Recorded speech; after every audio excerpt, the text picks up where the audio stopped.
अस्सलाम वालेकुम स्टूडेंट, सुनाए क्या हाल। अच्छा स्टूडेंट, हमने इलेक्ट्रॉनिक स्टार्ट की थी तो पीछे हमने रेक्टिफिकेशन के ऊपर बात की थी।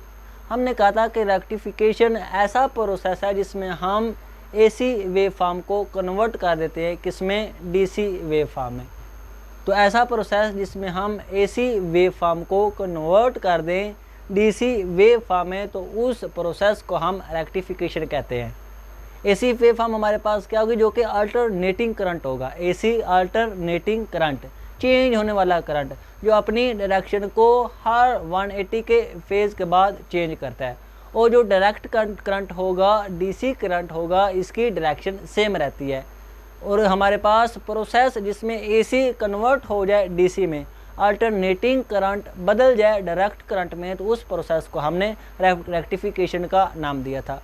और फिर हमने हाफ वेव रेक्टिफिकेशन को देखा था डिटेल के साथ कि हाफ वेव रेक्टिफिकेशन क्या होती है।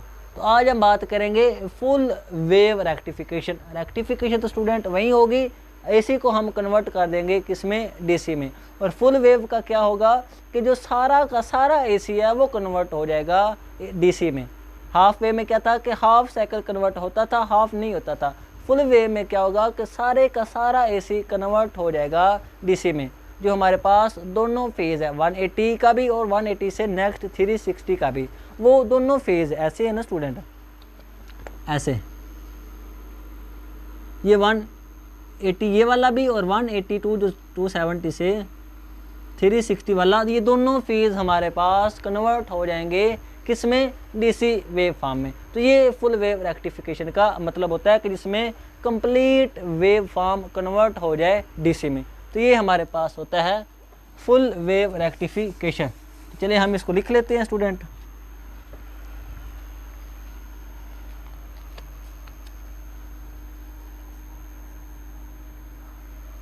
ऐसा प्रोसेस है स्टूडेंट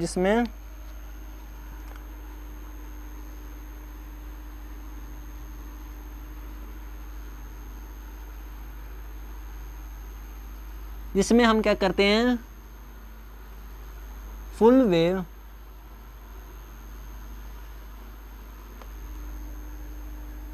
एसी की फुल वेव को कन्वर्ट कर देते हैं किसमें,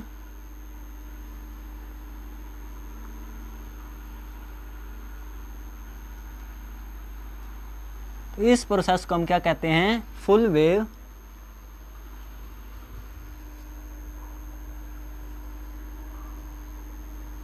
रेक्टिफिकेशन। अब स्टूडेंट इस फुल वेव जो रेक्टिफिकेशन है, इसके आगे दो मेथड है। जो हमारे पास हाफ वेव था उसका तो सिंपली एक ही मेथड था, वो हमने डिटेल से पढ़ लिया था। अब ये जो फुल वेव रेक्टिफिकेशन है, इस प्रोसेस को हमने जो रेक्टिफिकेशन का नाम दिया था, इसमें दो मेथड हम यूज़ करते हैं। दो तरीक़ों से हम फुल हमारे पास एसी को कन्वर्ट कर सकते हैं फुल डीसी में। और जो सबसे पहला मेथड है वो हमारे पास है centre trapped full wave rectification. Student ये बात समझने वाली है, लिखने वाला थोड़ा सारा काम होगा। ये जो हमने लिखना है, जो सारी की सारी बात होगी वो समझने वाली होगी। फिगर हम उधर ड्रा करेंगे और उसको समझेंगे, क्योंकि कंसेप्ट इंपॉर्टेंट है। जो कि आप कंसेप्ट क्लियर होना चाहिए। लिख तो आप खुद भी लेंगे, वो आप कोई इशू नहीं है। आप हमारे पास माशाल्लाह बीएस के स्टूडेंट है, लिखने को तो आपको महारत है। अब हम बात करते हैं centre trapped full wave rectification के ऊपर। और ये रेक्टिफिकेशन ऐसी हमारे पास मेथड होगा जिसमें हम ट्रांसफार्मर को यूज़ करेंगे, और वो वाला ट्रांसफार्मर सेंटर ट्रैप्ड होगा। क्या मतलब सेंटर ट्रैप्ड होगा, उसकी हाफ कॉइल को हम सिर्फ और सिर्फ यूज़ करेंगे। हाफ कॉइल उसकी यूज़ होगी उस सारे प्रोसेस में। कैसे होगी ये हम नेक्स्ट बात करेंगे। तो ऐसा प्रोसेस है ये जिसमें हम डायोड्स को कनेक्ट कर देते हैं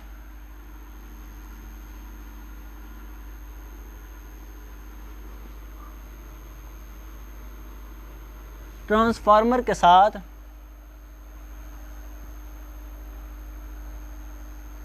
जो क्या होगा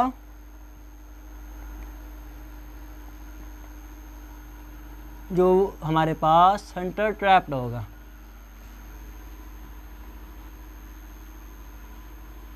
क्या मतलब, उसका सिर्फ और सिर्फ आधा हिस्सा ही यूज़ होगा, आधी कॉइल ही यूज़ होगी इस सारे प्रोसेस में। अब हम ड्रा करते हैं इसकी फिगर को और समझते हैं कि ये कैसा हमारे पास प्रोसेस है। तो चलिए हम फिगर को ड्रा कर लेते हैं और यही स्टूडेंट हमारे पास समझने वाली बातें हैं सारी हमारे पास। ध्यान से आपने समझना है स्टूडेंट।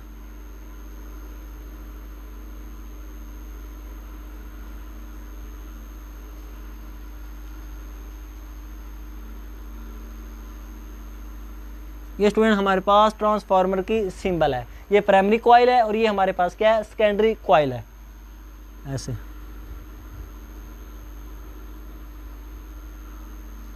ये स्टूडेंट मैं ऐसे ब्लू मार्कर से इसको बनाता हूँ, सही नज़र आ जाए। ये हमारे पास ट्रांसफार्मर हो गया। अब इस ट्रांसफार्मर के साथ 2 डायोड हमारे पास कनेक्ट होंगे ऐसे।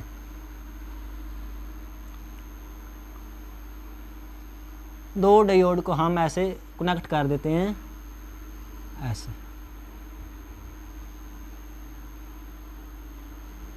और ये हमारे पास लोड रेजिस्टेंस है। क्या स्टूडेंट, ये कॉइल है और ये रेजिस्टेंस है स्टूडेंट, ये ना कहना कि सेम चीज़ें हैं। ये हमारे पास कॉइल है और ये हमारे पास रेजिस्टेंस है, लोड रेजिस्टेंस, जिसके इर्द गिर्द हमें आउटपुट मिलेगी, जिसके इर्द गिर्द एसी जो हमारे पास कन्वर्ट होके डीसी में मिलेगा, वो इस रेजिस्टेंस के इर्द गिर्द हमें मिलेगा। और हम इस रेजिस्टेंस के इर्द गिर्द क्या करते हैं, वोल्ट मीटर को कनेक्ट कर देते हैं और इसको हम क्या कर देते हैं, ग्राउंड। ऐसे हमने ग्राउंड कर दिया। और जो सेंटर ट्रैप्ड हमने कहा था, जिसका नाम ही हमने रखा centre trapped full wave rectification, तो इसमें हमने क्या किया, हमारे पास सेंटर ट्रैप्ड कर देते हैं इसको ऐसे ऐसे ऐसे। ये हमारे पास ये ग्राउंड है और ये भी हमारे पास क्या है, ग्राउंड है। अब स्टूडेंट ये दोनों कनेक्ट है, मतलब कि ग्राउंड का मतलब क्या है, ये दोनों आपस में लिंक है, कनेक्ट है दोनों। और सेंटर ट्रैप का क्या मतलब, सिर्फ इस सेकेंडरी कॉइल की हाफ कॉइल यूज होंगे। सपोज करो अगर ये 10 कॉइल हैं ऐसे, तो सिर्फ और सिर्फ 5 यूज हो रही हैं, 5 यूज नहीं हो रही। अब हमने क्या करना है, हमने इधर एसी वेव फॉर्म को लगाना है और वो वाली एसी वेव फॉर्म इस दोनों डायोड में से गुजर करके क्या बन जाएगी, डीसी बन जाएगी। क्या बन जाएगी स्टूडेंट, वो बन जाएगी डीसी वेव फॉर्म। अब सारी बात स्टूडेंट समझने वाली है। आपने जो हमारे पास करंट है उसकी डायरेक्शन को नोट करना है, किस किस डायरेक्शन में करंट फ्लो होगा, किस वक्त D1 फॉरवर्ड होगा, किस वक्त D2 फॉरवर्ड होगा, किस वक्त ये रिवर्स बाइस होगा, किस वक्त D2 रिवर्स बाइस होगा। ये तमाम बातें आपने ज़हन में लेके चलनी है। अब हम क्या करते हैं, हम एसी वेव फॉर्म को इधर देते हैं, इस इनपुट के तौर पे हम क्या करते हैं, एसी वेव फॉर्म देते हैं। ये इसका पहला हाफ साइकिल है, ये इसका दूसरा हाफ साइकिल है। इसको हम पॉजिटिव हाफ साइकिल कहते हैं और इसको हम क्या कहते हैं, नेगेटिव हाफ साइकिल। अब हम पहले ड्रा करते हैं फर्स्ट पॉजिटिव हाफ साइकिल। क्या स्टूडेंट,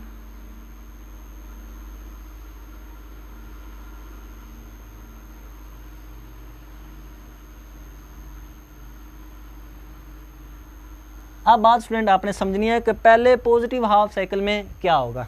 तो स्टूडेंट हमारे पास ये पॉजिटिव है, ये हमारे पास नेगेटिव, ये भी पॉजिटिव, ये भी स्टूडेंट हमारे पास क्या हो जाएगा, नेगेटिव। ये पॉजिटिव इधर गया तो ये हमारे पास क्या है, पी जंक्शन है और ये हमारे पास क्या है, एन जंक्शन है। ये हमारे पास एनोड है और ये हमारे पास क्या है, कैथोड है। ऐसे ही हम ड्रा करते हैं ना स्टूडेंट। ये हमारे पास पी जंक्शन होता है और ये हमारे पास ऐसे एन जंक्शन होता है। इसको हम एनोड का नाम देते हैं और इसको हम क्या नाम देते हैं, कैथोड का। इसके ऊपर पॉजिटिव चार्ज होता है और इसके ऊपर हमारे पास क्या होता है, नेगेटिव चार्ज होता है। ये हमारे पास डायोड की सिंबल की बात की हमने। ये भी स्टूडेंट पॉजिटिव है, ये भी पॉजिटिव है, तो ये D1 क्या बन जाएगा, फॉरवर्ड बायस बन जाएगा। D1 क्या बन जाएगा स्टूडेंट, ये ध्यान से समझते जाना, फॉरवर्ड बायस बन जाएगा। नजर आ रहा है स्टूडेंट। हाँ आ रहा है, ये फॉरवर्ड बायस बन जाएगा। और ये हमारे पास नेगेटिव है और ये हमारे पास पॉजिटिव है, तो ये क्या बन जाएगा स्टूडेंट, ये हमारे पास रिवर्स बायस बन जाएगा। D1 क्या बन गया, फॉरवर्ड बायस, और D2 क्या बन जाएगा, रिवर्स बायस बन जाएगा।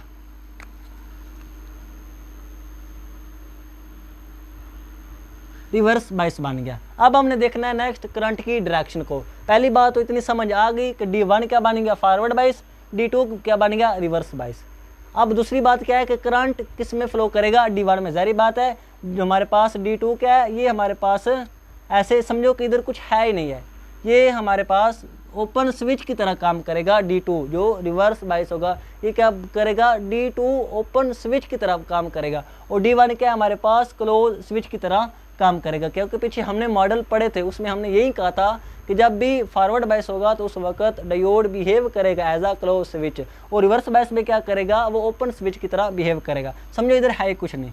अब हमने देखना है करंट की डायरेक्शन को, और इधर हम आउटपुट बना लेते हैं। इधर हमें आउटपुट मिलनी है, कौन से, पहले पॉजिटिव हाफ साइकिल की आउटपुट हमें मिलेगी। इसमें हमने क्या किया, D1 क्या हुआ,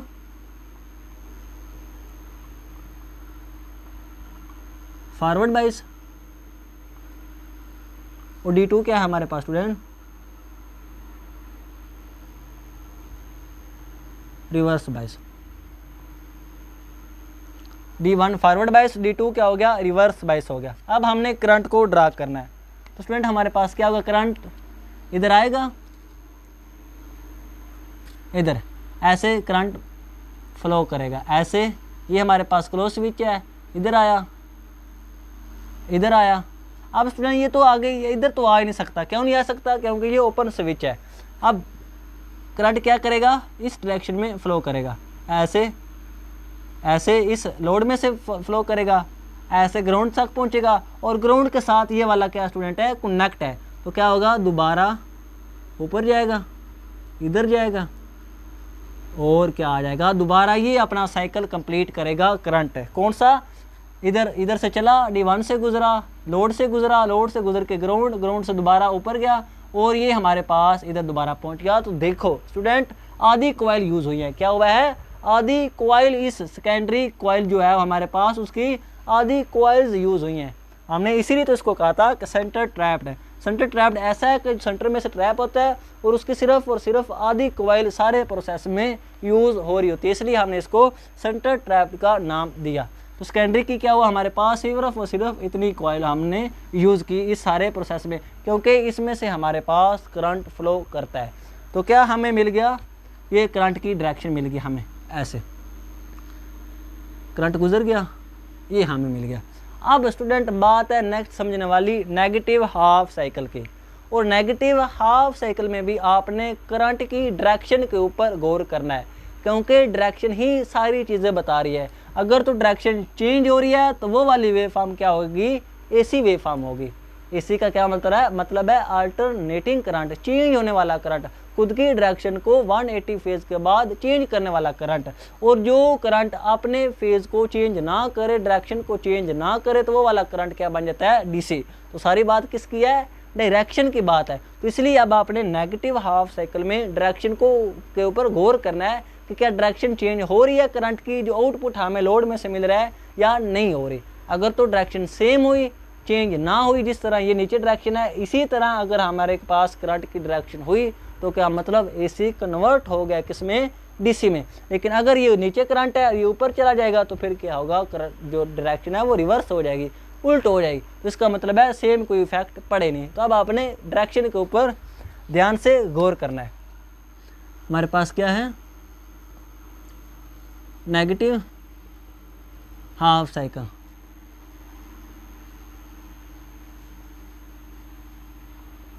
नेगेटिव हाफ साइकिल में अब क्या होगा स्टूडेंट, अब हमारे पास ये नेगेटिव हो जाएगा,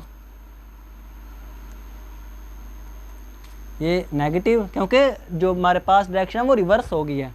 ये भी नेगेटिव, ये हमारे पास पॉजिटिव हो जाएगा, पॉजिटिव हो जाएगा। तो ये जब पॉजिटिव होगा तो ये क्या बन जाएगा, ये भी पॉजिटिव, ये भी पॉजिटिव, तो ये क्या बन जाएगा, फॉरवर्ड बायस बन जाएगा। ये स्टूडेंट हमारे पास क्या होगा, फॉरवर्ड बायस बन जाएगा।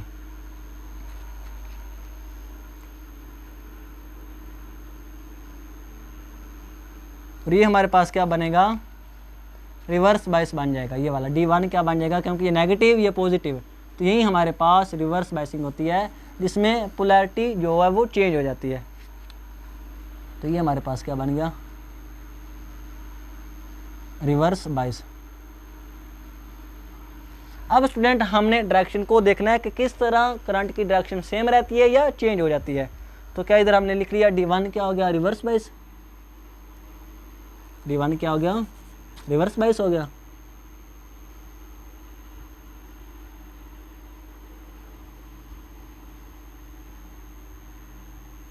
Reverse bias.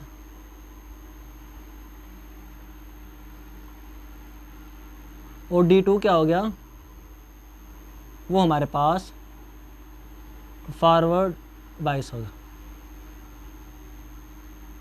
तो ये हमारे पास अब नेगेटिव साइकिल में ये इफेक्ट पड़ा। अब हम देखते हैं करंट की डायरेक्शन को। तो स्टूडेंट क्या होगा, करंट ऐसे हमारे पास फ्लो करेगा।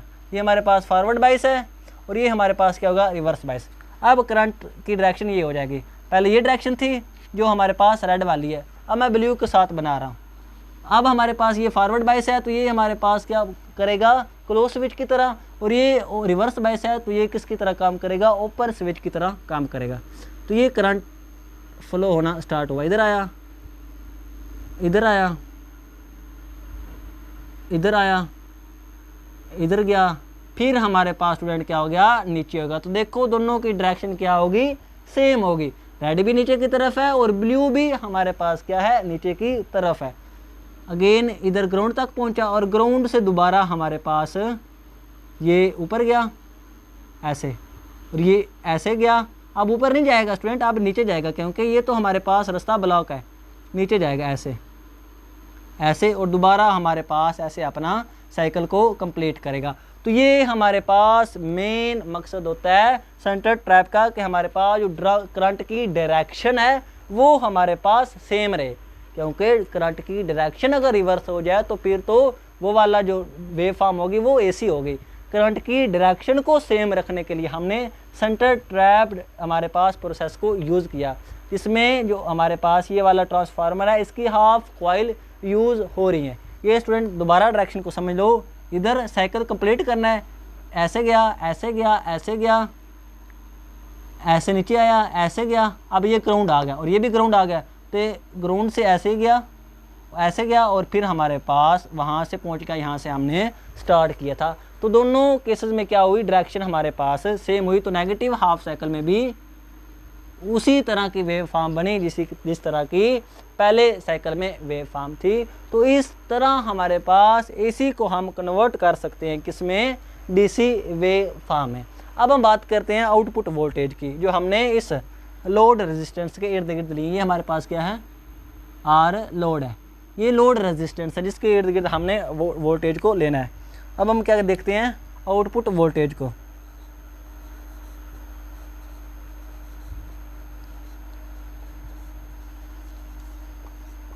आउटपुट वोल्टेज को नज़र आ रहा है स्टूडेंट, आ रहा है। अब स्टूडेंट हमारे पास आउटपुट वोल्टेज क्या होगी, ऐसे। अगर तो हम बात करें आइडियल डायोड मॉडल की, और ये हमारे पास है practical diode model. Ideal diode model में हमने कहा था कि हम क्या करते हैं, जो फॉरवर्ड वोल्टेज होते हैं वो भी ज़ीरो होते हैं, जो फॉरवर्ड वोल्टेज है वो भी ज़ीरो होंगे। क्या मतलब, जैसे ही हम बैटरी के साथ डायोड को कनेक्ट करेंगे पूरी करंट बहना स्टार्ट हो जाएगा। जो उसके वो फॉरवर्ड वोल्टेज है, जो कि पोटेंशियल बैरियर का वोल्टेज है, वो हम इसमें काउंट नहीं करते। तो फिर क्या होगा, V आउटपुट इक्वल हो जाएगा V सेकेंडरी। ये जो सेकेंडरी कॉइल है स्टूडेंट, ये जो सेकेंडरी कॉइल है, यही हमारे काम की है ना। सेकेंडरी कॉइल के हाफ के इक्वल होगा। क्यों हाफ इक्वल होगा, क्योंकि हाफ कॉइल इसमें यूज़ हो रही हैं, इसलिए हमने इसको सेंटर ट्रैप्ड का नाम दे दिया, क्योंकि हाफ कॉइल यूज़ हो रही थी। तो जब हाफ कॉइल यूज़ होंगी तो वोल्टेज भी हाफ हो जाएंगे, क्योंकि वोल्टेज और हमारे पास है इनका डायरेक्ट रिलेशन आता है, ऐसे है ना, NS और NP। अगर नंबर ऑफ कॉइल सेकेंडरी की कम है तो वोल्टेज भी हमारे पास क्या हो जाएंगे, कम हो जाएंगे। ये डायरेक्टली इनके दरमियान रिलेशन है। और ये हमारे पास क्या था, आइडियल मॉडल था। अगर इसकी तरह हम प्रैक्टिकल मॉडल की बात करें तो उस वक्त भी आउटपुट हमें क्या मिलेगी, ये तो कम होंगे ही होंगे, आधे यूज़ होंगे, माइनस क्या होगा 0.7। क्यों माइनस 0.7, क्योंकि ये जो 0.7 है ये वो डायोड के फॉरवर्ड करंट है, ये डायोड के फॉरवर्ड वोल्टेज है, इसलिए हमने 0.7 लिखा। और दोनों पहले साइकिल में भी एक डायोड यूज़ हुआ, देखो ना, पहले साइकिल में ये डायोड यूज़ हुआ, दूसरे साइकिल में ये डायोड यूज़ हुआ, तो या तो एक वक्त में एक डायोड यूज़ हो रहा है, इसलिए हमने माइनस 0.7 लिखा। अगर दोनों डायोड यूज़ होते एक ही वक्त में तो फिर इधर हम क्या लिखते हैं 1.4। ये नेक्स्ट हमारे पास जो मेथड है उसमें 1.4 ही आएगा, क्योंकि उसमें दोनों डायोड बैक वक्त हमारे पास यूज़ हो रहे होते हैं। तो इसलिए हमने इधर 0.7 लिखा, क्योंकि सिर्फ और सिर्फ एक डायोड हमारा काम के ऊपर है। एक हमारे पास पहले हाफ साइकिल में पहला डायोड और दूसरे हाफ साइकिल में दूसरा डायोड यूज़ हो रहा था। 0.7 इसलिए लिखा क्योंकि हमारे पास वो वोल्टेज के फॉरवर्ड, डायोड के फॉरवर्ड वोल्टेज होते हैं जो कि पोटेंशियल बैरियर की तरह काम करते हैं। पहले हमारे पास जो करंट होगा, जो वोल्टेज होंगे वो उसको रिवर्स करेंगे, उसको ब्रेक करेंगे, 0.7 जो पोटेंशियल बैरियर है उसको ब्रेक करेंगे, और बाद में जो बचेंगे वो हमारे पास क्या मिलेगा, हमें आउटपुट की तरह मिलेगा। तो ये था हमारे पास फुल वेव रेक्टिफिकेशन, जिसमें हमने सेंटर ट्रैप को यूज़ किया, और ये हमारे पास उसका टोटली कंसेप्ट था। तो आज के लिए इतना ही, इंशाल्लाह मिलेंगे अगली वीडियो में। ओके, अल्लाह हाफिज़।